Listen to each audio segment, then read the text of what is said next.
Hello and welcome to Priya Career Institute's English class। यह video main course of competitive English के लिए है और आज का टॉपिक है meanings and usage of prepositions for exercise 6।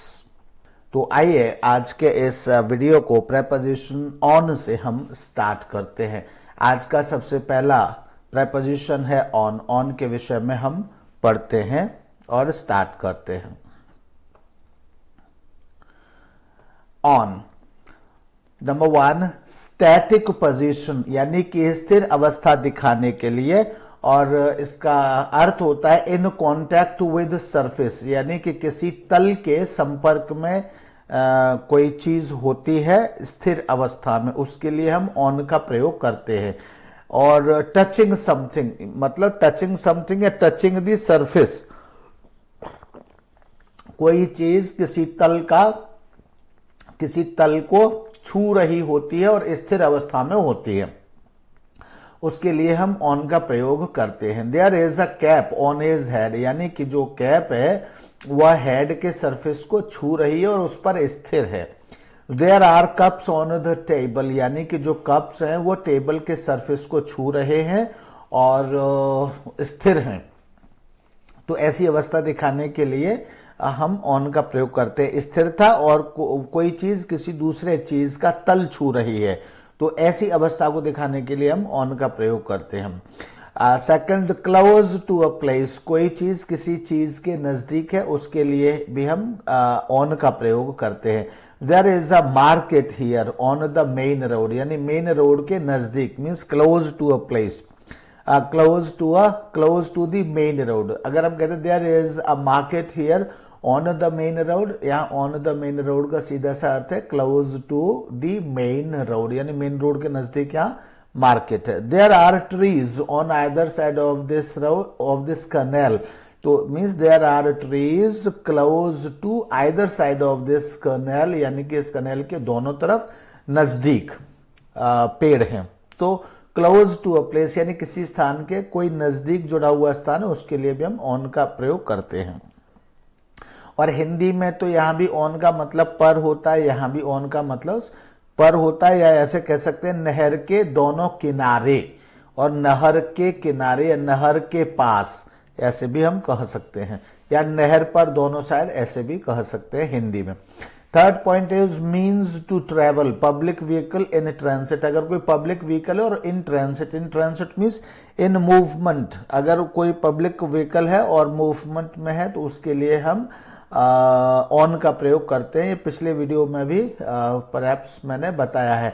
They are on the train to Puri, तो they are on the train मतलब train is in transit, they are on the train to Puri. तो यहां पर जो ऑन मतलब है वो इन ही है, लेकिन चूंकि ये क्या है व्हीकल इन ट्रांसिट मतलब vehicle in train in transit यानी कि ट्रेन क्या है, ट्रेन गति में है, यात्रा में है, चल रही है ट्रेन, मतलब बेशक कहीं रुकी हुई हो कहते समय, लेकिन वो हमारी समझ में नहीं है। जब मैं आपसे कह रहा हूं उस समय हो सकता है कि सिग्नल पर खड़ी हो, लेकिन हमारी स्थिति में तो वह चल ही रही है।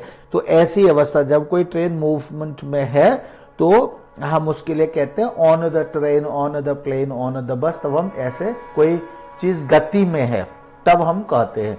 He is on the plane to Delhi, तो यहां भी यही स्थिति है, he is on the plane to Delhi मतलब plane is in transit means plane is in air. Not in और on, in indicates static position, जहां इन जो है वो इंडिकेट्स स्टैटिक पोजीशन मतलब स्थिर अवस्था को, जहां भी इन लगा होता है तो वह इन स्थिर अवस्था को दिखाता है कि वह चीज स्थिर अवस्था में है। On indicates movement in transit, तो इन ट्रांसिट का भी मतलब क्या है मूवमेंट, तो ऑन जो इंडिकेट करता है वो मूवमेंट को इंडिकेट करता है। She is sitting in the bus और प्लेन, तो यानी कि बस और प्लेन क्या है मूवमेंट में नहीं है, means both of them are standing at there, bus is standing somewhere at bus stand और प्लेन एट एयरपोर्ट, ऐसे कह सकते हैं।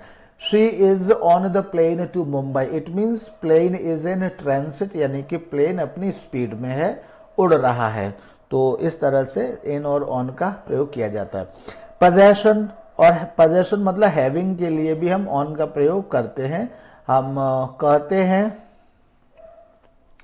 यहां पर देखिए I have no money on me at the moment. तो I have no money means मेरे पास पैसा नहीं है, on me means having me at the moment, मतलब वैसे तो मेरे पास का अर्थ तो यही हो जाता है, लेकिन having me at the moment यहाँ भी इसका भी मतलब मेरे पास ही होता है, या मेरे साथ कोई पैसा, मेरे पास इस समय मेरे पास या मेरे साथ कोई भी पैसा नहीं है, तो उसके लिए यहाँ ऑन मी का प्रयोग किया जाता है। मीन्स के लिए भी, मीन्स मतलब साधन के लिए भी, with the help of an instrument, इसके लिए भी हम ऑन का प्रयोग करते हैं।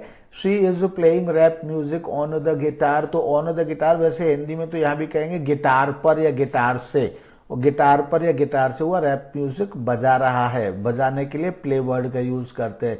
लेकिन यहाँ अगर इंग्लिश में मीनिंग देखेंगे तो किस मीनिंग में है, with the help of an instrument means she is playing rap music with the help of the guitar. She is playing rap music with the help of the guitar. तो इसलिए हम यहाँ with the help of the guitar के लिए, with the help of के लिए हम यहाँ ऑन यूज करते हैं। I spoke to her on the telephone. तो I spoke to her with the help of the telephone. तो मैंने उससे बात की कैसे, with the help of the telephone. तो with the help of the telephone के लिए हम कहते हैं ऑन द टेलीफोन। और वैसे हिंदी में तो हम कहते हैं कि मैंने उससे टेलीफोन पर बात की, यानी कि टेलीफोन की मदद से बात की। यहाँ जो टेलीफोन पर का अर्थ होता है वो कहीं ना कहीं मदद होता है, तो मैंने टेलीफोन की मदद से उससे बात की, यह अर्थ इसका होता है। Then is now support oneself with the help of something, यानी कि किसी की मदद से किसी चीज को सपोर्ट करने के अर्थ में भी ऑन का प्रयोग होता है। जैसे ही has to live on a small pension, तो means he has to live support with the help of something, means with the help of a small pension, or he has to live supporting himself with the help of pension, ऐसे आप कह सकते हैं। तो means यहाँ on का मतलब he has to live on a small pension, यानी उसको छोटी सी पेंशन पर रहना पड़ता है, यानी गुजारा करना पड़ता है। Students find it difficult to live on, to live on मतलब to support themselves with the help of their meager stipends। तो इस तरह से यहाँ ये मतलब छोटी सी आमदनी पर, तो यहाँ भी इसका ऑन का मतलब पर ही है। 7th point, state of being, professional activity. They are on holiday मतलब they are in the state of being holiday, यानी कि वे छुट्टी की स्थिति या अवस्था में है। तो on holiday, on picnic, on he is on tour, he is on duty, professional activity के लिए कह सकते हैं ही इज ऑन ड्यूटी। तो इस तरह से ऑन का प्रयोग यहाँ भी state of being professional activity के लिए किया जाता है। मतलब वो जब किसी चीज के द्वारा ऑक्यूपाई है, मतलब कि किसी स्थिति में है, तब उसके लिए आप ऑन का प्रयोग कर सकते हैं। किसी स्थिति का मतलब है कि आप स्टेट ऑफ बीइंग हॉलीडे आप कह सकते हैं। स्टेट ऑफ मतलब किसी चीज के होने की स्थिति में है, यानी छुट्टी होने की स्थिति में है आप, यानी आप छुट्टी मना रहे तो ऑन हॉलीडे आप कहते हैं। He is on tour, he is on tour मतलब वह टूर पर है, हिंदी में ऐसे कहेंगे। वह छुट्टी पर है, टूर पर है, ड्यूटी पर है, पिकनिक पर है। तो इस तरह से पर के लिए यहां हम ऑन लगाते हैं। नेक्स्ट इज कॉज, कारण के लिए भी he was acquitted on the verdict of the jury. तो यहाँ पर ऑन मतलब ही वॉज अक्विटेड, उसको छोड़ दिया गया था। क्यों छोड़ दिया गया था? उसका कारण था cause was the verdict of the jury. तो वो कॉज दिखाने के लिए हम ऑन लगाते हैं। ही वॉज अक्विटेड किस पर? On the verdict of the jury, यानी जरी की वर्डिक्ट पर, जरी के वर्डिक्ट पर मतलब जरी के न्याय पर उसको छोड़ दिया गया था। ही वॉज अक्विटेड मतलब उसको छोड़ दिया गया था, निर्दोष छोड़ दिया गया था या निर्दोष घोषित किया गया था। The driver stopped the bus on my request. तो ऑन माई रिक्वेस्ट का मतलब क्या है? The driver stopped the bus, the cause was my request. तो द कॉज वॉज को हम कहते हैं ऑन माई रिक्वेस्ट। तो इसलिए ऑन मतलब कॉज दिखाने के लिए ऑन का प्रयोग करते हैं। या हम ऐसे कह सकते हैं the driver stopped the bus my request. तो अब हमको ये दिखाना है कि माई रिक्वेस्ट दिखाना और ये दिखाना है कि माई रिक्वेस्ट जो है वो कारण था, तो उस कारण को दिखाने के लिए हम ऑन का प्रयोग करते हैं। हमेशा कई बार ये जो यहाँ मीनिंग्स जो दिए होते हैं वो वास्तव में मीनिंग्स तो होते हैं लेकिन उन शब्दों में फिट नहीं होते हैं जैसा कि हम करना चाहते हैं कई बार। तो वो तब हम ऐसे इस तरह से भी हमें एक्सप्लेन कर लेना चाहिए, जैसे the driver stopped the bus my request, लेकिन उसका कारण क्या था? कारण मेरा रिक्वेस्ट था। ड्राइवर ने बस रोक दी लेकिन कारण क्या था? मेरा रिक्वेस्ट। तो अब यह रिक्वेस्ट दिखाने के लिए हम क्या प्रेपोजिशन, हम केवल माई रिक्वेस्ट तो नहीं कह सकते, तो इसलिए इस रिक्वेस्ट को बस से और इस पूरे सेंटेंस से कनेक्ट करने के लिए हमको यहां ऑन लगाने की जरूरत है, जब क्योंकि प्रेपोजिशन से ही हम इसको कनेक्ट कर सकते हैं। तो इसलिए ऐसी स्थिति के लिए ऑन प्रयोग किया जाता है। यही आपको सीखने की आवश्यकता है। The driver stopped on my request, on my proposal या ऑन माई ऑर्डर, ऐसे भी हम कह सकते हैं। We congratulated her on her success. तो वी कंग्रेचुलेटेड हर, क्यों? The cause was her success. तो हर सक्सेस को दिखाने के लिए हमको यहां ऑन लगाने की आवश्यकता है। और इसको ऐसे भी कह सकते हैं कि कंग्रेचुलेट के साथ अगर कंग्रेचुलेट का रीजन दिखाना है या कारण दिखाना है तो आप ऑन का प्रयोग करेंगे, ऐसे भी कह सकते हैं।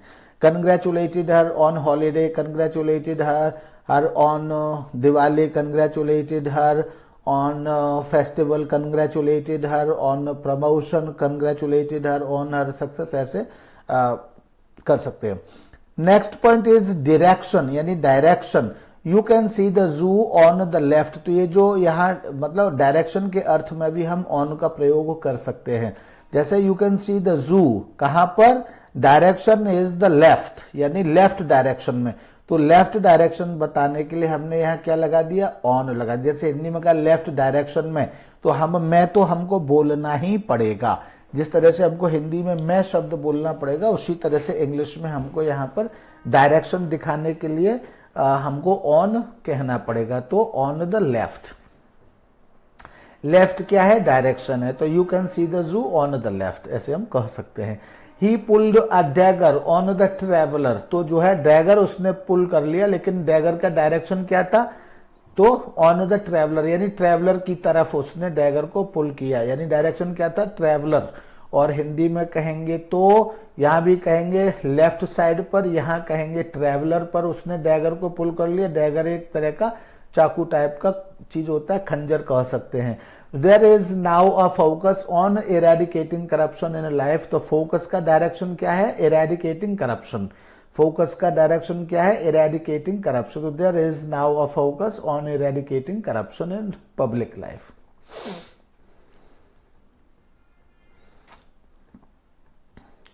मेंबरशिप ऑफ एन इंस्टीट्यूशन और ऑर्गेनाइजेशन के अर्थ में, मतलब इसके मीनिंग में भी हम या ऐसा दिखाने के लिए भी हम ऑन का प्रयोग कर सकते हैं, पार्ट ऑफ समथिंग दिखाने के लिए। जैसे for example he is on the staff of our college, means he is a member of the staff of our college. तो he is on the staff of our college हम कह सकते हैं। She is on the finance committee, means she is part of the finance committee, और she is a member of the finance committee, या she has a membership of the finance committee हम कह सकते हैं।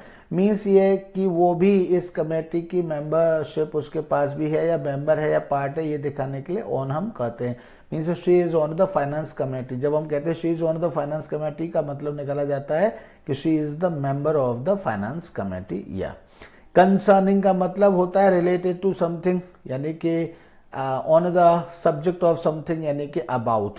तो अबाउट के अर्थ में भी हम ऑन का प्रयोग कर सकते हैं। जैसे wanted to everything you wanted to know on dinosaurs. तो यहाँ ऑन डायनासोर्स का मतलब क्या है? About dinosaurs. अबाउट डायनासोर्स का मतलब on the subject of the dinosaurs, यानी के बारे में।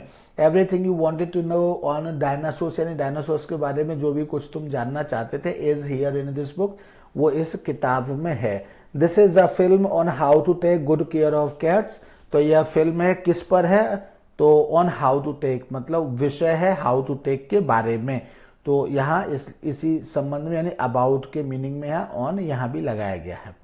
12th पॉइंट इज टाइम, यानी कि ऑन प्लस डे, यानी डे के साथ क्या आता है, ऑन आता है, डेट के साथ भी क्या आता है, ऑन आता है, और स्पेशल ओकेजन के साथ भी क्या आता है, ऑन आता है। तो यही चीज यहाँ पर फिर से देखिए, ये पिछले वीडियो में भी आया था। शी गोज होम, तो ये क्या है, डेज नेम है, तो डे का डेज नेम्स के साथ क्या आता है, ऑन आता है, ऑन प्लस डे, तो on Sundays. She goes home on Sundays means every Sunday, maximum Sundays. He will get back on the morning of June 5, अगर यह मॉर्निंग भी नहीं होता तो भी, अगर जून 5 होता तो भी यह ऑन ही आता है। He will get back on the June 5, ऐसे भी हो सकता है, और अगर मॉर्निंग आया है तो भी ही will get back on the morning of June 5, यानी कि यहाँ पर पहले टाइम आया है, टाइम के बाद डेट आया है या डे का नेम आया है। यहाँ टाइम और टाइम के बाद डे या डेट दोनों हो, पिछले वीडियो में हमने देखा था, तो तब यहाँ पर ऑन ही आता है। On weekends we go to the gym, तो ऑन वीकेंड्स मतलब on weekends we go to the gym, तो ये क्या है, ये टाइम है, ऑन डे, डेट और स्पेशल ओकेजन, तो ये जो वीकेंड है ये क्या है, स्पेशल ओकेजन है, तो on weekends we go to the gym.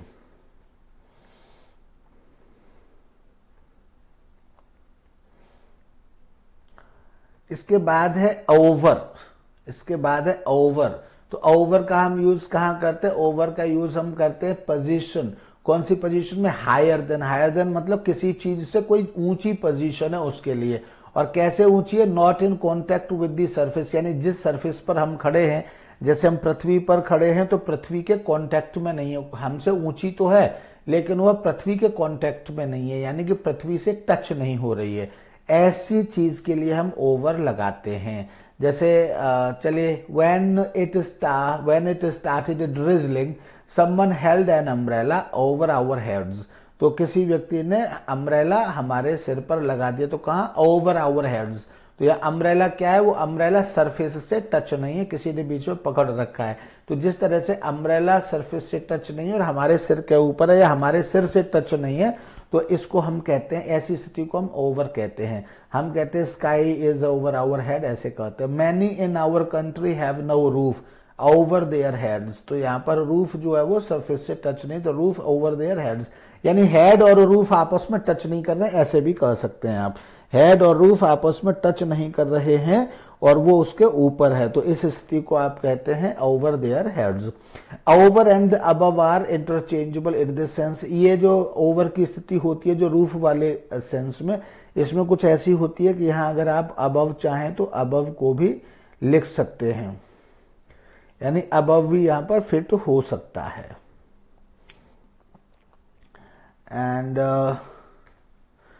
तो इसके मीन्स इंटरचेंजेबल है। Next point is position, position, तो पोजीशन में क्या है, इन कॉन्टेक्ट विद, पोजीशन मतलब कोई चीज किसी चीज के कॉन्टेक्ट में है, एंड कवरिंग समवन और समथिंग, और किसी चीज को कवर कर रही है, मतलब एक तो यह है कि ये सब ऊपर है किसी चीज के और कवर नहीं, मीन्स कवर तो कर रही है, कवर के विषय में नहीं लिखा है लेकिन कवर तो कर रही है लेकिन टच नहीं है। यहां पर क्या है कि यहां कॉन्टेक्ट में तो है लेकिन वह कवर कर रही है पूरी चीज को, इस स्थिति के लिए भी हम ओवर का प्रयोग करते हैं। जैसे देखिए,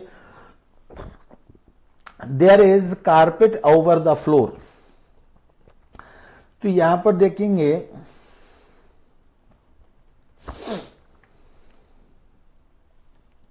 हम कहेंगे there is carpet over the floor, इसका मतलब है कि कारपेट फ्लोर पर है और इसने फ्लोर को पूरा ढका हुआ है, यानी कि फ्लोर में कोई जगह खाली नहीं बची, जितना कमरा है उतना ही, जितना फ्लोर है मतलब जितना कमरे में फ्लोर है उतना ही उस पर पूरा कारपेट है, कहीं भी कोई जगह खाली नहीं बची, तब हम कहते हैं ओवर द फ्लोर। यहां पर हम ऑन द फ्लोर नहीं कहेंगे, पूरा फ्लोर ढक लिया है उसने, तब हम कहेंगे ओवर द फ्लोर।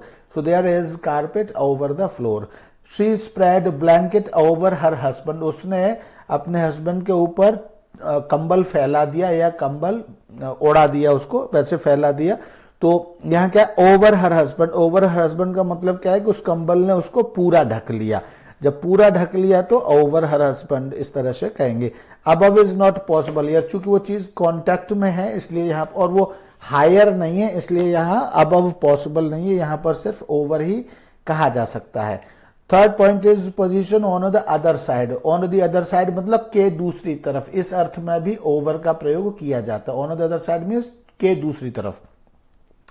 जैसे for example may I go over the lawns and collect my things, यानी may I go over the lawns means may I go on the other side of the lawns, यानी मैं क्या lawn के दूसरी तरफ जा सकता हूं, एंड कलेक्ट माई थिंग्स, और मैं अपनी चीजें कलेक्ट कर सकता हूं।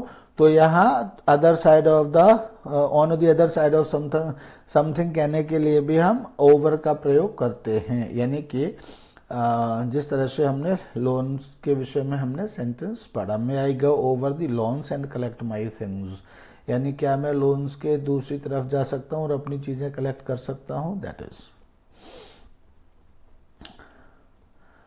And then is next thing is, can we come over to your house this evening? तो can we come over to your house? Over, can we come over मतलब क्या हम दूसरी तरफ आ सकते हैं, to your house तुम्हारे घर के दूसरी तरफ, this evening इस शाम को। इसी तरह फोर्थ पोजीशन दिखाने के लिए from one side to the other side, from one side to the other side का मतलब है के पार। जैसे there is a long bridge, वहां पर एक बहुत लंबा ब्रिज है, over this river, over this river means नदी के पार, यानी इस साइड से लेकर और उस साइड तक। हालांकि हम इसको हिंदी में कहते हैं नदी पर एक लंबा ब्रिज है, तो नदी पर एक लंबा ब्रिज है का मतलब क्या है, इस साइड को टच कर रहा है और दूसरी साइड को टच करता हुआ एक ब्रिज है। तो इस स्थिति को भी from one side to the other side की स्थिति को भी हम ओवर के अर्थ में कहते हैं, या मीन्स इसके लिए ओवर वर्ड हम यूज करते हैं। Fifth point is in every part of something. In every part of something, कोई चीज हर पार्ट में, किसी चीज के एवरी पार्ट में अवेलेबल है, उसके लिए भी हम ऑल ओवर यूज करते हैं, मीन्स ओवर यूज करते हैं और ऑल ओवर भी यूज करते हैं। All over plus noun, all over plus noun के रूप में हम यूज करते हैं। देयर इज वाटर, तो ऑल ओवर, ऑल ओवर का मतलब यहां पर है एवरीवेयर, या particularly all over plus noun ही हम यूज करते हैं। तो there is water all over the playing field, playing field means playing ground, तो there is water all over, all over means everywhere और in every part of the playing field, ऐसे हम कहेंगे। तो यहां चूंकि पूरा ग्राउंड ही है भरा हुआ, या फील्ड ही है पूरा, तो यहाँ ऑल ओवर ही कहेंगे। ऑल ओवर मीन्स एवरीवेयर और every part, all over the playing ground, all over the city, all over the country, all over the state, all over the district, हम ऐसे कह सकते हैं। इसी तरह से the police conducted a search all over the premises, हमने कहा। इसी तरह से सिक्स पॉइंट इज कॉज, यहां यानी कारण बताने के लिए भी ओवर का। The brothers often quarrel over their ancestral property, property, तो ये प्रॉपर्टी के तो इसमें कारण क्या है, कॉज क्या है, कॉज दिखाने के लिए कॉज है देयर एंसेस्ट्रल प्रॉपर्टी, तो देयर एंसेस्ट्रल प्रॉपर्टी दिखाने के लिए हमको ओवर, यानी ये क्या है कि कारण है, इस कारण को दिखाने के लिए हम ओवर का प्रयोग करते हैं। So the brothers often quarrel over their ancestral property, and तो के ऊपर, हिंदी में तो कहेंगे कि प्रॉपर्टी के ऊपर, लेकिन इंग्लिश में over their ancestral property. Seventh point is control और ऑथोरिटी के अर्थ में भी हम ओवर का प्रयोग करते हैं। In this office there is no one over mister Rao, over mister Rao का मतलब कोई इनकी ऑथोरिटी के रूप में मिस्टर राव के ऊपर नहीं है, तो यहाँ अबव भी हम कह सकते हैं, मतलब अवर अबव, इसका अर्थ हम अबव भी मान सकते हैं, मिस्टर राव के ऊपर कोई नहीं है, so above Mister Rao there is no one, हम ऐसे भी कह सकते हैं।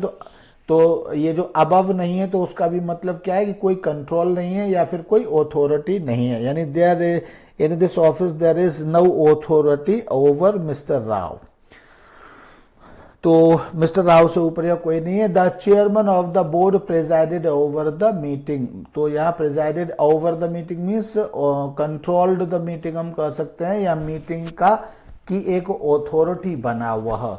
Chairman of the board presided, presided means set there, and took the seat, किस रूप में, as the authority of the meeting, as the authority of the meeting. तो ये प्रेजाइडेड ओवर एक्चुअली पूरा फ्रेज होता है, तो यहां इसलिए ओवर को लगाया गया एक ऑथोरिटी के रूप में।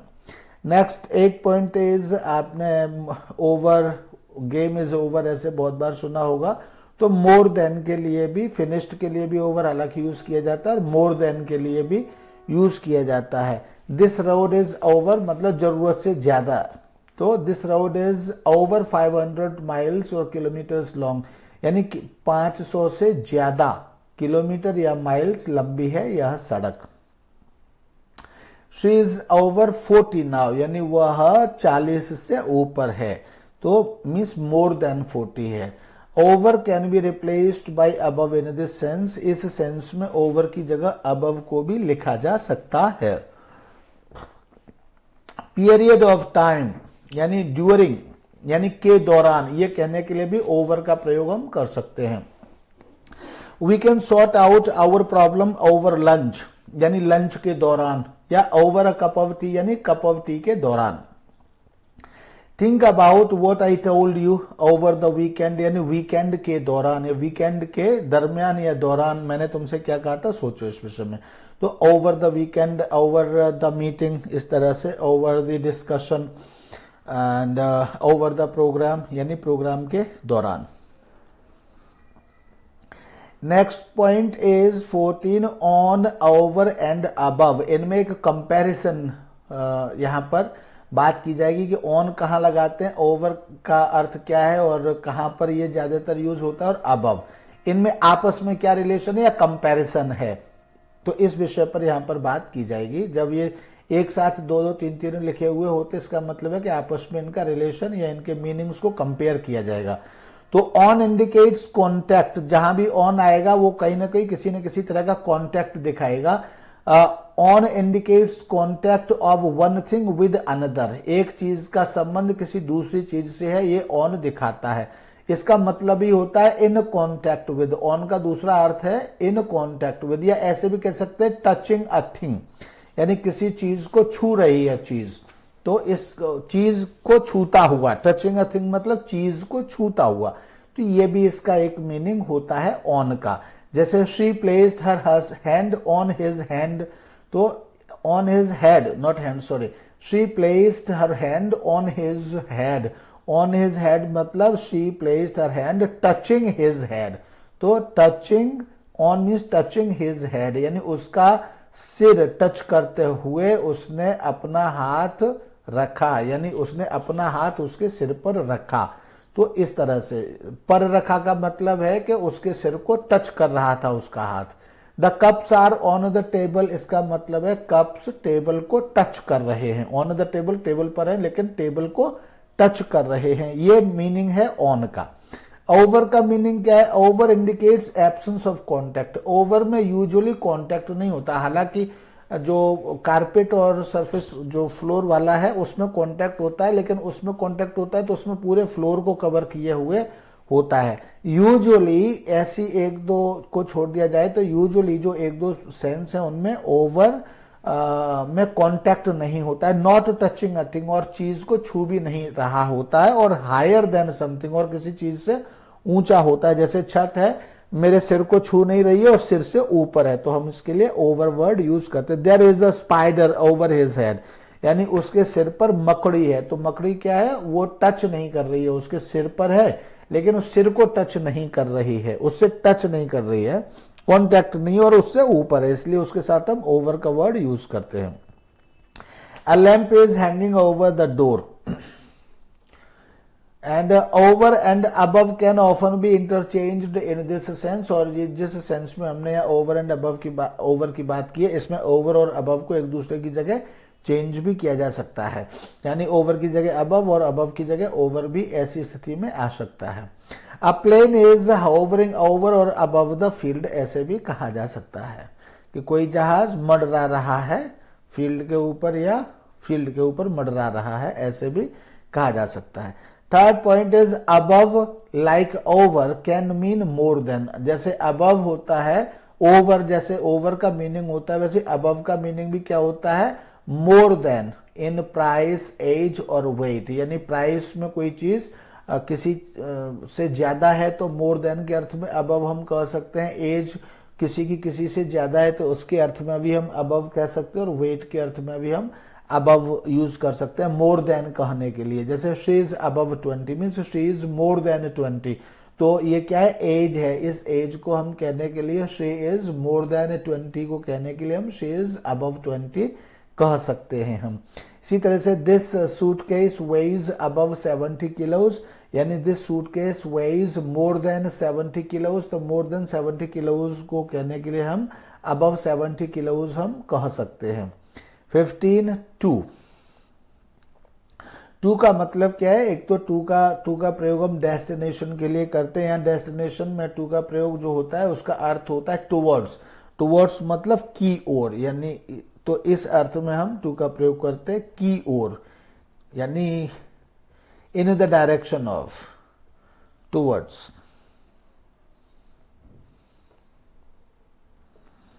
जैसे for example they are going to school college means they are going towards school और कॉलेज, यानी की ओर, यानी की दिशा में। तो they are going to school, वे स्कूल जा रहे हैं यानी स्कूल की दिशा में जा रहे हैं।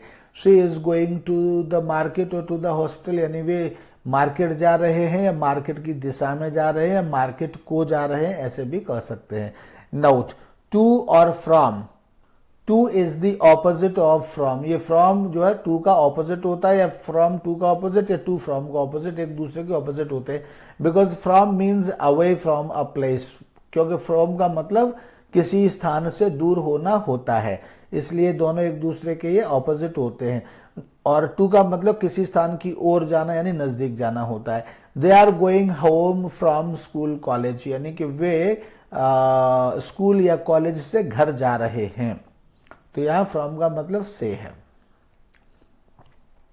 Next point is second point, direction, यानी कि डायरेक्शन के अर्थ में भी टुवर्ड्स भी डायरेक्शन ही था, तो टुवर्ड्स डायरेक्शन के अर्थ में भी यहाँ डायरेक्शन का मतलब दिशा से है। Direction in the direction mentioned, यानी जो डायरेक्शन बताया है उस डायरेक्शन में, बताए गए डायरेक्शन में बताई गई दिशा में, ये कहने के लिए भी हम टू का प्रयोग करते हैं। जैसे there is a river, there is a river to the north of this town, तो to the north of this town का मतलब क्या है, in the direction of the north of this town, यानी इस टाउन के नॉर्थ डायरेक्शन में इधर एक रिवर है, तो there is a river to the north of this town हम ऐसे कह देते हैं। There is an ocean to the south, मतलब in the direction of south कहने की जगह to the south of this country हम कह देते हैं, यानी कि इस कंट्री के दक्षिण में एक समुद्र है,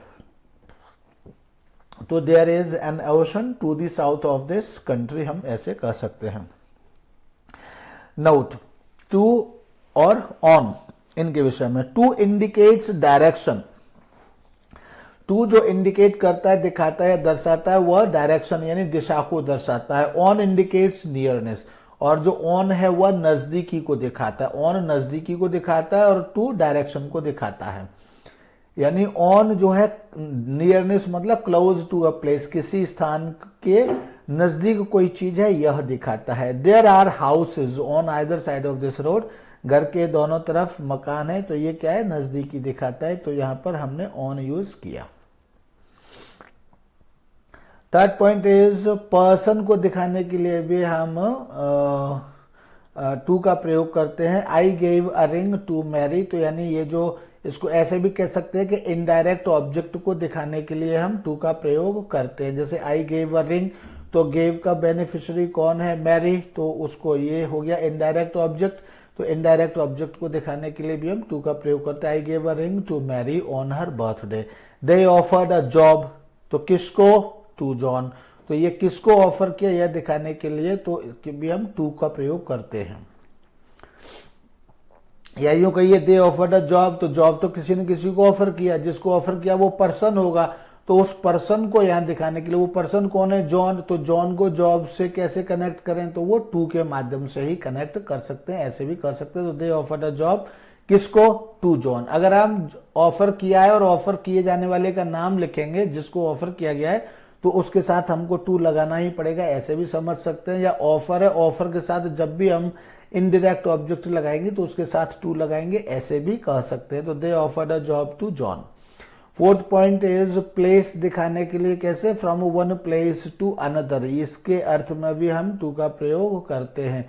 they are travelling from one place to another, तो यहाँ to another means to Mumbai. They are travelling from Delhi to Mumbai, यानी कि दिल्ली से स्टार्ट कर रहे हैं और मुंबई, तो मतलब लास्ट डेस्टिनेशन क्या है, वो मुंबई है, ये दिखाने के लिए हमने टू का प्रयोग किया।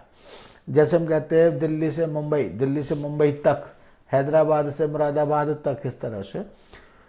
अ bee moves from a flower to flower, means एक फूल से दूसरे फूल तक, या फूल से फूल पर, इस तरह से भी हम कहते हैं। यानी कि इस तरह फ्रॉम के साथ टू यहाँ प्रयोग होता है, इस तरह से ध्यान रखें तो ज्यादा अच्छा है। फिफ्थ पॉइंट इज स्टेट और कंडीशन दिखाने के लिए, यानी चेंज ऑफ स्टेट दिखाने के लिए भी टू का प्रयोग होता है। जैसे वी वर मूव्ड, तो ये चेंज हो गए, वी वर मूव्ड, किस में मूव हो गए हम, टू टेयर्स, यानी कि आंसुओं में से द्रवित हो गए। वी वर मूव्ड यानी हम द्रवित हो गए to tears by her story. Here is a classic case of rags, तो रैग्स तो उसकी पहली स्थिति थी और रैग्स से किस में आए, रिचेज में आए। तो स्टेट क्या हुई, स्टेट में चेंज आया। पहले स्टेट क्या थी, रैग्स थी, और उसके बाद दोबारा क्या हो गई, मीन्स नेक्स्ट टाइम वो स्टेट क्या हो गई, रिचेज हो गई। तो रैग्स टू रिचेज, तो इसको दिखाने के लिए भी टू का प्रयोग, यानी इस तरह का चेंज दिखाने के लिए भी टू का प्रयोग किया जाता है। कंपैरिजन, कंपैरिजन मतलब तुलना दिखाने के लिए भी टू का प्रयोग किया जाता है। He prefers football to cricket, तो यहाँ टू का मतलब क्या है, in comparison of cricket. To cricket मतलब इन कंपैरिजन ऑफ क्रिकेट, यानी क्रिकेट की तुलना में उसको फुटबॉल ज्यादा पसंद है। He is senior to me, he is senior to me means he is senior in comparison of me, यानी मेरी तुलना में वह सीनियर है। तो इस विषय पर देखिए कि प्रेफर के साथ टू आता है, कंपेयर करते हैं तो, और ऐसा कोई एडजेक्टिव है जिसके लास्ट में या और आता है तो उनके साथ यूजुअली टू ही आता है, ऐसा एडजेक्टिव्स के उसमें पढ़ेंगे आप। तो इसलिए senior to me. She prefers swimming to running, यानी यहाँ प्रेफर है तो प्रेफर के साथ फिर से यहाँ टू ही आता है, यानी रनिंग की तुलना में आप स्विमिंग को प्रेफर करती है वह, तो ये तुलना करने के लिए टू का प्रयोग किया जाता है। Our team won the match by 3 goals, 3 goals से हमारी टीम ने मैच को जीत लिया। किसके कंपैरिजन में, in the comparison of to, comparison मतलब in the comparison of to, यानी टू की तुलना में 3 से जीत लिया मैच हमारी टीम ने। रेट दिखाने के लिए भी, रेट दिखाने के लिए भी टू का प्रयोग किया जाता है। My car does 40 kilometres to the litre, to the litre मतलब इन 1 लीटर, तो उसको टू दी लीटर, इस तरह से रेट दिखा दिया। तो रेट दिखाने के लिए भी टू का प्रयोग किया जाता है। अबाउट मतलब, अबाउट के अर्थ में, अबाउट का मतलब है क्या है, approximate range. Approximate range means near something, more और लेस देन समथिंग। जैसे he must be 4 to 5 years old means either 4 years or 5 years or between 4 and 5 years, तो इस तरह से ही must be 4 to 5 years old। तो इस range को भी दिखाने के लिए अबाउट के लिए 4 और 5 ये रेंज दिखा दी, तो इन दोनों को जोड़ा किससे, 2 से जोड़ दिया, इस तरह से। He must be 4 to 5 years old। This work will take 2 to 3 years, तो ये एक रेंज बता दी, 2 और 3, यानी बिगिनिंग लोअर 2 है एंड हाईएस्ट 3 है, दोनों को 2 से जोड़ दिया। 9th point is concerning. Concerning का मतलब भी या तो रिलेटेड टू समथिंग या रिलेटिंग समथिंग या अबाउट समथिंग होता है। You have a right to appeal, तो मतलब अपील से संबंधित आपका, आपके पास राइट होता है, अधिकार होता है। Against this judgement, voters should have a right to recall, यानी वोटर्स के पास भी एक राइट होना चाहिए, अधिकार होना चाहिए। किस से संबंधित है, रिकॉल से संबंधित, तो यहां टू का मतलब से संबंधित होता है। वैसे राइट के साथ अगर ऐसे नहीं भी ये नहीं होता है तो राइट के साथ हमेशा टू आता है, ऐसे भी ध्यान रख सकते हैं। जैसे होता है right to information, right to knowledge, right to study, right to education, तो राइट के साथ। सो राइट टू एजुकेशन मतलब एजुकेशन से संबंधित राइट, राइट टू स्टडी मतलब पढ़ाई से संबंधित राइट, राइट टू इंफॉर्मेशन मतलब इंफॉर्मेशन, सूचना से संबंधित अधिकार, ऐसे। 10th point is time. तो यहाँ टाइम के लिए भी टू का प्रयोग होता है, लेकिन यहाँ टू का मतलब बिफोर होता है।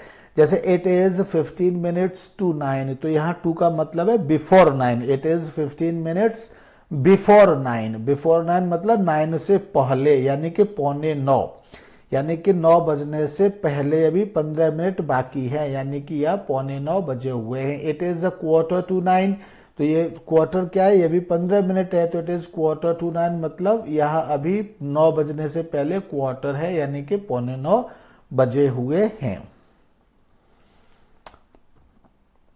देन इज ये यहां पर लास्ट है, एंड इसके बाद फिर हम पहुंच रहे हैं, और इसके बाद ये प्रेपोजिशन का टॉपिक आज फिनिश हो जाएगा।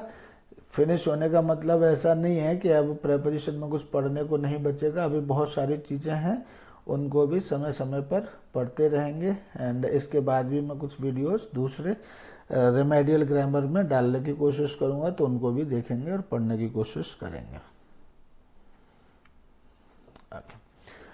Two is used in British English. British English में टू का प्रयोग किया जाता है। इट इज 10 to 9, यहां भी टू का मतलब बिफोर है, यानी कि 9 बजने में 10 मिनट कम है। Of is used in American English. American English में ऑफ यूज किया जाता है टू की जगह पर। इट इज 10 of 9, तो यहां भी इसका भी मतलब क्या है कि 9 बजने में 10 मिनट कम है। 11th point is time inclusion के लिए। The exhibition will be open from 10 in the morning to 6 in the evening. तो यहां मतलब 10 बजे से और 6 बजे तक एक्सिबिशन ओपन रहेगी। तो इस अर्थ में है from 10 in the morning to 6 in the evening. तो यहां 10 बजे से 6 बजे तक ये इसके अर्थ में है, इस अर्थ में है 10 बजे से 6 बजे तक, यानी बजे से लेकर इतने बजे से लेकर इतने बजे तक के अर्थ में फ्रॉम और टू का प्रयोग यहां किया जा रहा है। The market is open from Monday to Saturday, यानी कि मंडे से और सैटरडे तक मार्केट ओपन है। हालांकि यहां पर इंक्लूजन लिखा हुआ है, इंक्लूजन, लेकिन इंक्लूजन में अभी थोड़ा सा कहीं कहीं पर दो चीजें होती हैं, आगे थोड़ा सा क्लियर करना पड़ेगा। आगे इसके लिए मैं वीडियो ढूंढ करके बनाऊंगा आपको, क्योंकि कभी कभी इसमें इंक्लूडेड होता है ये सैटरडे, और कभी कभी इंक्लूडेड नहीं माना जाता है। तो वो क्या परिस्थितियां हैं कि कभी कभी सैटरडे इंक्लूडेड माना जाता है और कौन सी परिस्थितियों में नहीं माना जाता है, इस विषय पर मैं बाद में वीडियो बनाऊंगा, आप देखते रहिए या पूछ लीजिए बाद में। Next point is under. Next point is under. Under का मतलब वैसे तो किसी के नीचे या बिलो समथिंग, मतलब किसी चीज से नीचे। इंडिकेट्स प्लेस और पोजीशन, ये प्लेस और पोजीशन को दिखाता है। The man hid the files under his coat, यानी उसने अपने कोट के नीचे छिपा ली files. The guests are sitting under a tree, यानी वो पेड़ के नीचे बैठे हुए हैं गेस्ट्स, तो मतलब बिलो समथिंग, यानी किसी चीज के नीचे, यानी ये बिलो जो है वो एक तरह से अबव का ऑपोजिट होता है यहां पर। बिलो इन रैंक और ऑथोरिटी, यानी रैंक और ऑथोरिटी में कोई नीचे है उसको भी हम अंडर कहते हैं। जैसे the council of ministers has to function under the prime minister, यानी in the authority of prime minister, यानी प्राइम मिनिस्टर की ऑथोरिटी में, यानी कि प्राइम मिनिस्टर के नीचे काम करना पड़ता है। तो यहां भी हम बिलो के अर्थ में, यानी अंडर के, अंडर का मतलब बिलो यानी के नीचे के अर्थ में होता है। यहां in first and second under is opposite of above and over, over and above दोनों का ही ऑपोजिट होता है under. Below a specified age, कोई स्पेसिफाइड एज के अर्थ में भी बिलो के अर्थ में अंडर का प्रयोग किया जाता है। This film is not meant for those under 18, under 18 मतलब बिलो 18। तो ये जो है, ये जो स्पेसिफाइड एज है, ये 18 क्या है, स्पेसिफाइड एज, यानी बताई गई कोई उम्र है, उससे नीचे के लिए यह फिल्म नहीं है। तो यह कहने के लिए below 18, below 12, below 15, below 20, below 25, इस तरह से इसको हम कहते हैं। मीन्स बिलो का मतलब है under 18, under 25, under 15, under 12, under 16, इस तरह से। And 14th is state of something और समवन, यानी किसी व्यक्ति या किसी वस्तु की कोई स्थिति यानी दशा बताने के लिए, स्टेट बताने के लिए भी हम अंडर का प्रयोग करते हैं। This road is under repair, यानी कि उसकी जो स्थिति है वह अंडर रिपेयर है, रिपेयर की स्थिति में है तो अंडर रिपेयर कहते हैं। Your case is under consideration, यानी कंसिडरेशन की स्थिति में है तो under consideration. My house is still construction की स्थिति में तो अंडर कंस्ट्रक्शन उसको कहते हैं। द सिचुएशन इज कंट्रोल में है तो नाउ अंडर कंट्रोल उसके लिए प्रयोग करते हैं, यानी कंट्रोल में है तो अंडर कंट्रोल, कंस्ट्रक्शन में है तो अंडर कंस्ट्रक्शन, कंसिडरेशन में है, विचारणीय है तो अंडर कंसिडरेशन, मतलब उस प्रोसेस से गुजर रहा है। अंडर कंस्ट्रक्शन का मतलब है कंस्ट्रक्शन के फेज से गुजर रहा है। अगर अंडर कंसिडरेशन मतलब कंसिडरेशन के फेज से गुजर रहा है। And fifth is according to, according to मतलब के अनुसार हिंदी में, वैसे तो इसका एक मीनिंग स्टेटेड बाय भी होता है। तो under the rules you can't get any concession, means according to the rules और stated by the rules you can't get any concession, तुम कोई कंसेशन नहीं ले सकते अंडर द रूल्स, यानी कि रूल्स के अकॉर्डिंग। तो यहाँ अंडर का मतलब according to, according to rules, rules के अकॉर्डिंग तुम कोई कंसेशन नहीं ले सकते। अंडर द न्यू लेजिस्लेशन, यानी नए लेजिस्लेशन के अनुसार, यानी according to the new legislation, यानी नए लेजिस्लेशन के अनुसार age limit can be relaxed, age limit जो है वह रिलैक्स की जा सकती है। तो यह आपका टॉपिक यहीं तक था और आज प्रेपोजिशन का टॉपिक एक्सरसाइज 6 के साथ फिनिश हो गया। कोई चीज समझ में नहीं आती है you can leave your message and ask me, और अब इसके बाद दूसरा टॉपिक लेकर के जल्दी ही आपसे संपर्क मीन्स आपसे मिलेंगे अपनी आवाज के द्वारा। तब तक के लिए thank you and bye bye.